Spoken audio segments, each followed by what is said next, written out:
Hello friends, welcome to the new episode of my channel. আমি Prince এবং এই ভিডিওতে কথা হবে সিতারে জমিন পারের ডে ওয়ান বক্স অফিস নিয়ে। তো আমি প্রথমেই বলবো, রিভিউতে যে কথাটা আমি বলেছি, যে আমির খান নিজের কামব্যাকের জন্য যখন ধরো পরপর দুটো সে ফ্লপ দিল, ডিজাস্টার দিল, তারপর এতদিনের গ্যাপ নিল, তো লোকে কিন্তু তাকে মিস করছিল। সে কিন্তু চাইলেই একটা বড় মাস মুভি আনতে পারতো। সেই ধরনের সিনেমার এখন ভিড়ও প্রচুর পরিমাণে হচ্ছে। সেই সব কিছুকে ছেড়ে আমির খান এই যে এরকম একটা সাবজেক্টকে যে তুলে ধরেছে মানুষের মাঝে, এটাই কিন্তু অ্যাপ্রিসিয়েট করতে হয়। সে যে বক্স অফিসের কথা যে ভাবেনি বিরাট পরিমাণে, সেটাই কিন্তু মাথায় রাখতে হবে। তো যে কারণে এই সিনেমার বক্স অফিস কী হলো না হলো, এটা অবশ্যই ম্যাটার করবে। একটা আমির খানের মতো যেহেতু বড় নাম রয়েছে, ম্যাটার করবে, অস্বীকার করার কোনো জায়গা নেই। কিন্তু দিনের শেষে বক্স অফিসই তো সব নয়। বক্স অফিস যদি সব হতো তাহলে তো মানে কেসারি চ্যাপ্টার টুকে তো একটা মানে অতীব জঘন্য সিনেমা বলতে বলা হয়, তাই না? কিন্তু সেটা তো একটা দুর্দান্ত সিনেমা হয়েছে, আমরা সবাই জানি। কিন্তু বক্স অফিসে তেমন কিছু করতে পারিনি। আওয়ারা পান বক্স অফিসে বিরাট কিছু করতে পারিনি, কিন্তু সিনেমাটা কি আমরা জানি, আমাদের কাছে সিনেমাটার মানে গ্রহণযোগ্যতাটা কোথায়। তো ওইভাবে বিচার করা যায় না। কিন্তু তবুও আমির খান যেহেতু নাম, তার প্রতি দর্শকের একটা হিউজ একটা রেসপেক্ট একটা সময় ছিল। তো সেই রেসপেক্টটা এতটা কমে গেছে, সেটা দেখে কোথাও একটু অবাক তো অবশ্যই হতে হয়। মানে আমির খান একটা টাইম ছিল, তার সিনেমা এলে মানে ফ্যামিলি ওয়েট করে থাকতো কবে যাবে। মানে ফ্যামিলি অডিয়েন্স প্রচুর পরিমাণে। তিন খানের মধ্যে কিন্তু সব থেকে ভয়ঙ্কর ছিল কিন্তু আমির খানের, যে কারণে আমির খানের যে রেকর্ডগুলো হয়েছিল সেগুলো কিন্তু হওয়া পসিবল ছিল। এবার সেই ফ্যামিলি অডিয়েন্স যে আমির খানের সিনেমা এতদিন পর রিলিজ করছে, তাদের কথা ভেবেই রিলিজ করা হচ্ছে। তো ফ্যামিলি অডিয়েন্স দেখতে এক্সাইটেড নয়, এটা তো অবশ্যই কোথাও গিয়ে একটু চিন্তার। এবার কালকে যে অ্যাডভান্স বুকিংয়ের অবস্থা ছিল, এটা মেন চিন্তার জায়গায় ছিল যে আদৌ ডবল ডিজিট কালেকশন করতে পারবে কিনা। তবে অবাক করে দেওয়ার ব্যাপার, সারাদিনের স্পট বুকিং বেশ বেশ বেশ ভালো হয়েছে। আমি যেমন আজকে যে হলে যাই, কালকে অবধি কোনো লোক ছিল না। আমার মনে হচ্ছিল যে শোটা না বাতিল হয়ে যায়, তারপর দেখি লোকজন টিকিট মানে ভালো পরিমাণে কেটেছে, ভালো রকমের টিকিট বিক্রি মানে হয়েছে, লোকজন এসছে। তার মানে একটা জিনিস বোঝাচ্ছে, স্পট বুকিং এই সিনেমাটার জন্য কিন্তু ভালোভাবে কাজ করেছে। লোকজন আসছে, টিকিট কাটছে। আর ব্যাপারটা কি, আমির খানের প্রতি দর্শকের বিশ্বাসটা অনেকটা কমে গেছে। এবার সেই বিশ্বাসটাকে ফিরিয়ে আনতে হবে। যে কারণে আমির খান কী ছিল, কন্টেন্ট কিং ছিল। তাকে লোকে কন্টেন্টের জন্য পছন্দ করতো। শাহরুখ বা সালমানের মতো যে হিউজ একটা ফ্যান বেস আমির খানের ছিল তা কিন্তু নয়। কিন্তু আমির খানের কন্টেন্টের জন্য সব লোকেরাই যেত। যদি আমির খানের কন্টেন্ট ভালো হয়ে যায়, লোকে পাগলের মতো যেত। এরকম ঘটনা ঘটেছে এবং সেটা বিশ্বাসযোগ্যতা এমন জায়গায় পৌঁছে গেছিলো যে এরপর যখন সে একটা খুব একটা হয়তো ক্রিঞ্জ মুভি এনেছে, তখনও দারুণ ওপেনিং নিয়েছে। কারণ সেই অডিয়েন্সটা মানে আমির খানের প্রতি একটা গ্রহণযোগ্যতা তৈরি করতে পেরেছিল, যেটা আমির খানের ক্ষেত্রে সবসময় ছিল। এবার যেহেতু মাঝখানে দু তিনটে ভুলভাল সিনেমা করেছে, তো সেক্ষেত্রে আমির খানের প্রতি সেই বিশ্বাসযোগ্যতাটা অডিয়েন্সের পুরোপুরি চলে গেছিলো। এই ঘটনাটা ঘটেছিল।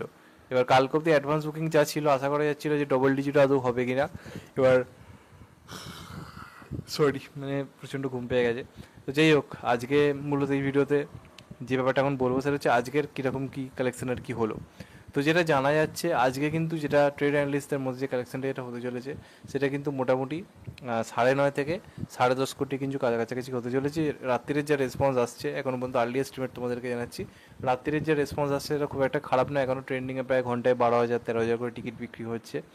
তো সেক্ষেত্রে আশা করা যায় যে আজকে এই সিনেমাটার কালেকশন মোটামুটি রাত্রে একটু গ্রোথ যদি নেয়, তাহলে মোটামুটি 9.5 থেকে 11 কোটি এই রেঞ্জের মধ্যে কিন্তু কালেকশন থাকতে পারে, এমনটা কিন্তু আশা করা যাচ্ছে।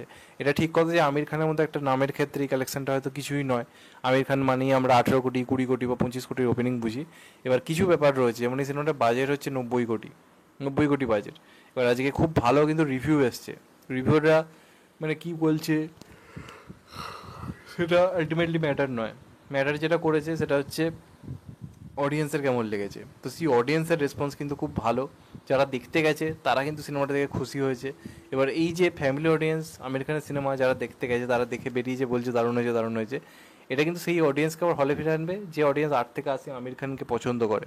সেই অডিয়েন্স যদি একবার হলে যেতে শুরু করে এবং যদি লং রানে সিনেমাটা যদি রান নিতে পারে, কারণ আমির খানের তারে জমিন পারটা কিন্তু লং রানে ভালো চলেছিল। ইভেন এরকম বহু সিনেমা রয়েছে আমির খানের, রং দে বসন্তি বা আরও অনেক, এক্সট্রিমলি সরি, কী বলবো না, শরীরটা প্রচণ্ড খারাপ। যাই হোক, তো ব্যাপারটা হচ্ছে এই যে এতদিন পরে যে অডিয়েন্সটা যে ফিরছে আমির খানের ক্ষেত্রে, সেটা কিন্তু কোথাও গিয়ে ওয়ার্ক করে যেতে পারে। কারণ আমির খানের যে বিভিন্ন সিনেমাগুলো লং রানে কিন্তু ভালো চলেছে, ভালো একটা বিজনেস দিয়েছে, এটা নিঃসন্দেহে বলা যেতে পারে। সবসময় লং রানে দারুণ একটা কিছু করে দেখিয়েছে। তো সেক্ষেত্রে এই সিনেমাটার ক্ষেত্রেও সেটা হওয়ার চান্স রয়েছে, কারণ খুব ভালো একটা ওয়ার্ড অফ মাউথ এসছে এবং চ্যাম্পিয়ন্স অনেকে দেখেনি, অনেক ইন্ডিয়ান অডিয়েন্স দেখেনি। যেমন আমি আজকে হলেই দেখলাম, অনেকে দেখেইনি। তো সেক্ষেত্রে এটা একটা পজিটিভ দিক যে খুব একটা অ্যাক্টিভ একটা অরিজিনাল মুভির এটা রিমেক নয়। তো সেটা একটা পজিটিভ দিক, প্লাস রিভিউ পজিটিভ এসছে। তো আশা করা যায় কালকে থেকে পিক আপ নিতে পারে দুর্দান্ত বক্স অফিসে। আজকে 11 কোটি শুনে হয়তো একটু কম মনে হতে পারে, কিন্তু যেহেতু বাজেট 90 কোটি এবং এটা টার্গেটই রাখা হয়েছে হয়তো এই মোটামুটি যেন 150 কোটি অবধি পৌঁছতে পারে, এই টার্গেট রেখেই আমির খান কিন্তু সিনেমাটা প্ল্যানিং করেছে। তো সেক্ষেত্রে পুরোটাই বক্স অফিস নির্ভরই চলবে সিনেমাটা, কারণ ওটিটির সঙ্গে কোনো ডিলিং করেনি, ওটিটি কোথায় আসবে কিছু ঠিক নেই। তো সেক্ষেত্রে মানুষের কাছেও একমাত্র অপশান হচ্ছে এখন সিনেমা হল।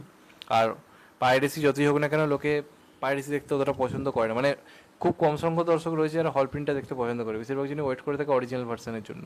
এবার এটার কবে অরিজিনাল ভার্সান আসবে কেউ জানে না, তো সেক্ষেত্রে লোকে কিন্তু সিনেমা হলটাকেই বেছে নেবে। তো আশা করে যে কাল থেকে একটা গ্রোথ নেবে, কারণ রিভিউ খুব পজিটিভ এসেছে, যেটা দরকার ছিল, লোকে ভালো বলছে। তো সেটা আই থিঙ্ক কাল থেকে কোথাও গিয়ে ওয়ার্ক করে যেতে পারে। তো দেখা যাক ফাইনালি কী হয়, আমার তো মনে হয় এখনও আশা রাখা যেতে পারে। আমির খানের কাছ থেকে আমরা হয়তো দুর্দান্ত একটা প্রত্যাবর্তন পেতে চলেছি। তো দেখা যাক ফাইনালি কী হয়। তোমাদের এটা নিয়ে কি মতামত জানাতে ভুলো না। চ্যানেলটা নতুন হলে চ্যানেলটা সাবস্ক্রাইব করে দিও and get the bell icon. ভালো থেকো সবাই, টেক কেয়ার, নমস্কার, আবার দেখা হবে। কত বাই, ফের ভালো থেকো, সুস্থ থেকো, নমস্কার, টেক কেয়ার, আবার দেখা হবে, ভালো থেকো।